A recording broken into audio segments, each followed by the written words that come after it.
Guten Morgen, liebe Freunde, hier auf dem besten Kanal auf YouTube, wenn es um Musik geht und die besten Specials und nicht mehr Gäste. Dana Rolle in ihrem PET recycelten Jäckchen von H&M. PET? Nee, nicht? Keine Ahnung. Ja, doch. Ja, ist aus der Conscious Collection. Ja. Conscious. Das waren mal ganz viele Plastikflaschen wahrscheinlich. Ja, wenn die dafür aus dem Meer gefischt wurden. Wenn, weiß man das? Dann, nein. Aber zumindest recycelte Flaschen, das ist ja schon mal gut. Immerhin. Kein Product Placement übrigens. Dana hat das, wer uns auf Instagram folgt, hat das Ganze vielleicht mitbekommen, was Meine Suche nach dieser Jacke. Genau, was ein Struggle das war, dass es irgendwie auch ganz schnell ausverkauft und online und Dana hat es dann zum Glück online auch noch gefunden. So. So eigentlich? Wollten wir Musik hier analysieren und zwar geht es um Yolin. Ja, sehr viele haben Dana wohl vor allen Dingen damit zugespammt, deswegen gucken wir uns das jetzt an. Ich habe nicht so viele gehabt, die mir geschrieben haben. Nee, vielleicht wollen die auch nicht, dass ich so viele schöne Frauen sehe hier im K-Pop-Video-Reaction-Ding. Aber ich will die sehen und ich soll die sehen. Okay, also Yolin hier von Sister, ne? Mit CC. C. Ersten 30 Sekunden, schöner Frauenarsch, ist immer ein Hitgarant, sage ich ja jedes Mal. Man sieht ja nicht jetzt den Hintern wirklich. Ja, also nicht so sehr wie in so manchen Hip-Hop-Videos. Man hat übrigens den anderen Song gehört, ne, hier.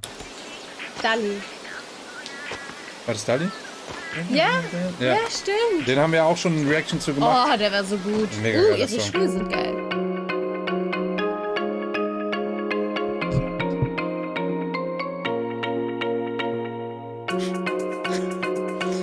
Wo ist das? Miami? Hawaii. Was ist denn ein Untertitel? Ups. Arabisch. Das müssen wir jetzt erstmal umstellen. Die haben mir tatsächlich alles übersetzt. Okay, krass. Cool. Okay. Let's go to the beach, baby. Let's go to the beach. Let's get away.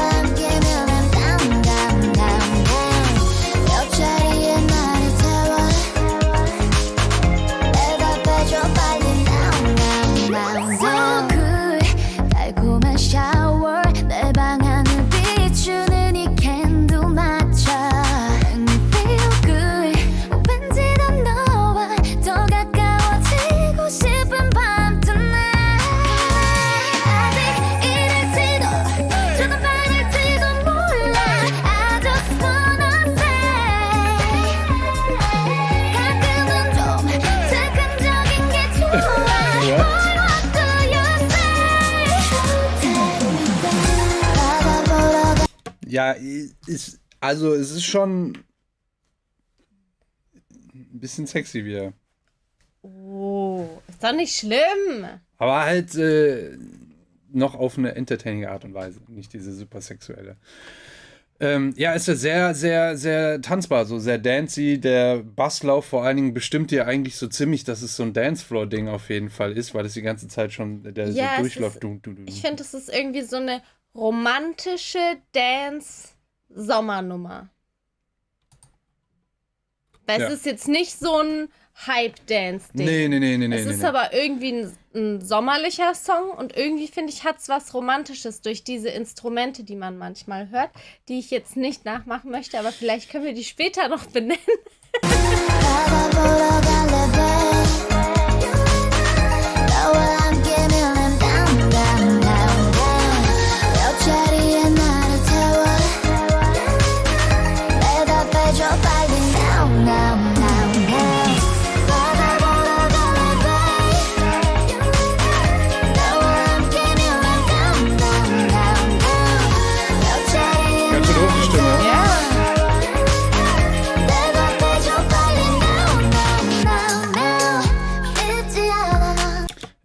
Okay, jetzt wechselt es gerade in so ein Hip-Hop-Ding ein bisschen. Aber was halt schon auffällig ist, dass es der ganze Mix und die ganze Produktion mehr der Fokus auf dem Bass ist. Also wie der Basslauf ist. Also dass es ja so nach vorne geht. Und der Rest, alles andere ist so ein bisschen sehr weit im Hintergrund und dann eben ihre Stimme noch. Also das ist schon, finde ich, sehr, sehr auffällig. So, und jetzt kommt so ein bisschen der Rap-Part wahrscheinlich, oder was? So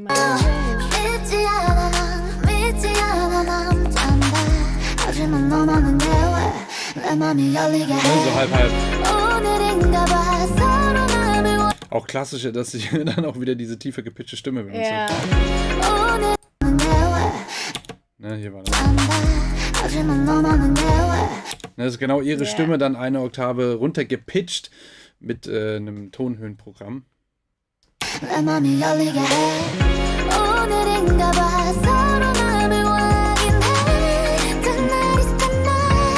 Aber mit der E-Gitarre, glaube ich, sind das so offene Akkorde, also ausgespielte Akkorde, die dann hier jeweils dann das dann immer anspielen. Ding, Okay.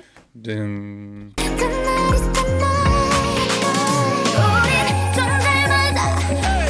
Glitter. Was wie so ein. Das war Weißt du, wenn man Coca-Cola. so- Ja, ne? Ja, also gerade wo sie Coca und Cola sagt, hört man Sodaflasche. Von links nach rechts.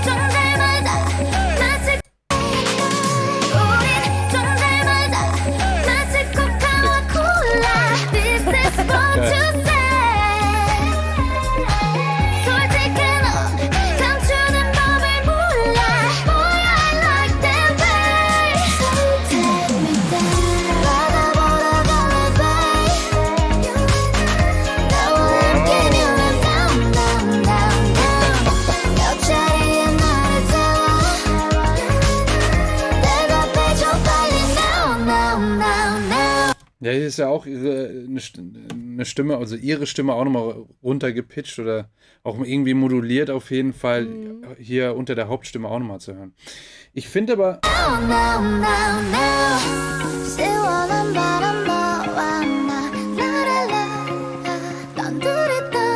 C-Part,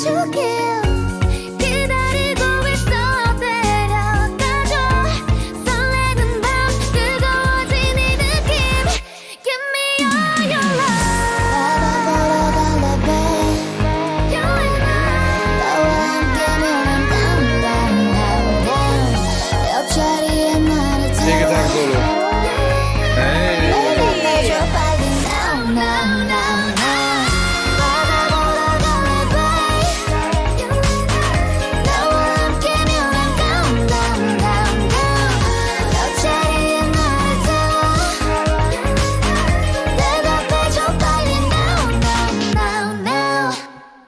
Nice.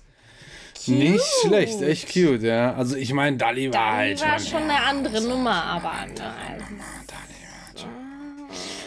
Ne, Ich muss aber auch sagen, dass es tontechnisch oder soundtechnisch klingt echt kacke. Aber das liegt nicht an der Produktion, sondern sehr wahrscheinlich an YouTube wieder einmal. Ich habe auch das Gefühl, als ob ich Mono hören würde. Wie bei ihrem anderen Song? War das bei ihr? Mhm. Welcher? Dali. Das war bei Dali? Ja. Achso, das hört sich gerade schon wieder so an. Ich fand teilweise, wenn sie so ganz lange in den höheren Tönen gesungen hat, wurde es irgendwann nicht, weil ihre Stimme nicht schön klang, sondern irgendwie, keine Ahnung warum, wurde es so unangenehm, weil es so, weißt du, was ich meine? Weißt du was? Weil es so, also, wenn sie so lange in den Höhen gesungen hat, wurde es irgendwann unangenehm, aber nicht, weil ihre Stimme schlecht klang oder so, sondern ich weiß nicht, weil es einfach unangenehm wurde. In den Ohren? Oder? Ja. Okay. Ja, also es klingt tonmäßig, klingt das sehr, sehr beschissen hier, muss ich leider sagen. Das liegt aber höchstwahrscheinlich, wie gesagt, an YouTube. Ich habe auch gerade das neu entdeckt oder entdecken lassen. Grüße gehen raus an Christoph. Der hat mir das gezeigt, dass wenn du hier die Statistiken für Nerds aufmachst mit der rechten Maustaste, siehst du hier die Lautstärke, die wir hier, glaube ich, unten eingestellt haben, genau. Und dann hier die Normalisierung. Das heißt, dass das Ganze um 7,4 dB runter gesetzt wurde in der Lautstärke. Das ist sehr, sehr viel schon. Das heißt, dass es der Originalsong oder das Originalmaster 7,4 dB lauter war. Das ist sehr, sehr viel tatsächlich. Und YouTube normalisiert das schon. Das ist aber eigentlich nur eine Lautstärkengeschichte, die hier passiert. Das hat nichts mit Mono und Stereo zu tun. Ist aber auch schon sehr interessant. Vielleicht für manche. Was ich schade finde, ist, dass die hier jetzt nicht drin stehen haben, ob Stereo oder Mono ist. Ich glaube, dass YouTube das sowieso alles in Stereo zwar setzt, aber wenn es schon mal, also in Mono das Video rausgerendert wurde und dann hochgeladen wird und dann wieder Stereo gemacht wird, wird es nicht wieder Stereo, weil man kann aus einem Monosignal nicht einfach Stereo machen. Deswegen zum Vergleich ganz kurz nochmal hier vielleicht in die Spotify-Version reinhören. Die wird auf jeden Fall lauter sein. Ja. Ja, eben. Das mit dem lauter, das ist eben genau das, was ich gerade eben gezeigt habe. Das lauter kommt halt einfach schon daher, dass Spotify anders normalisiert. Die machen das auch, aber nicht so wie YouTube. Das heißt, die Sachen sind sowieso schon immer, fast immer auf jeden Fall lauter auf Spotify. Da können wir hier diese 7,4 dB schon mal auf jeden Fall, ich sag mal, geschätzt wegnehmen. Also um die Hälfte oder über die Hälfte sogar. Aber vom Stereo können wir das vielleicht jetzt mal hören. Ob das anders klingt in der Hook. Ja.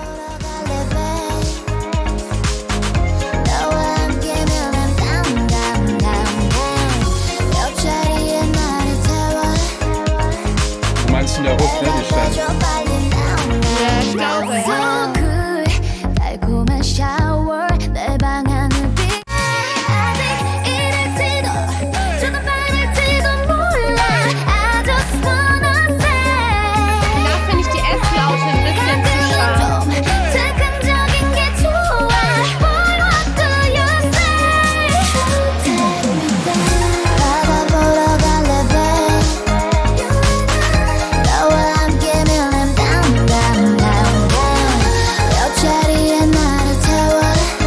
Also klingt auf jeden Fall viel, viel besser als auf YouTube. Viel besser. Aber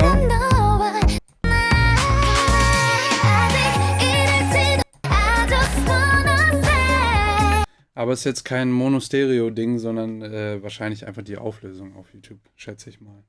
Ich habe jetzt nicht den Eindruck, dass wir, ja. Krass. Ich finde es aber auch auf Spotify, klingt es ein bisschen zu, ich weiß nicht, ein bisschen zu eng irgendwie. Bei YouTube oder bei Spotify? Beides. Also ich fand es hier jetzt schon, ich dachte, es liegt halt an YouTube, aber selbst auf Spotify finde ich, dass es nicht so ganz aufgeht. Also ich finde, das klingt bei Spotify schon viel, viel besser. Viel besser, und viel ja. klarer als auf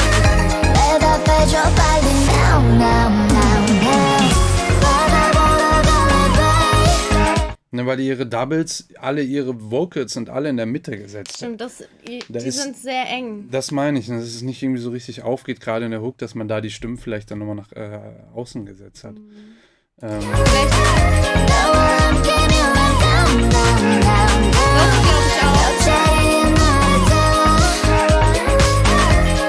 Ja, sind schon immer zwischendrin Sachen, die Adlibs sind außen. Ich glaube, das ist auch der Grund, warum mir das im Video so unangenehm wird, die hohen Stellen, die länger gehen. Weil es so eng in der Mitte ist einfach und nicht breiter verteilt. Und dann vielleicht zu viele.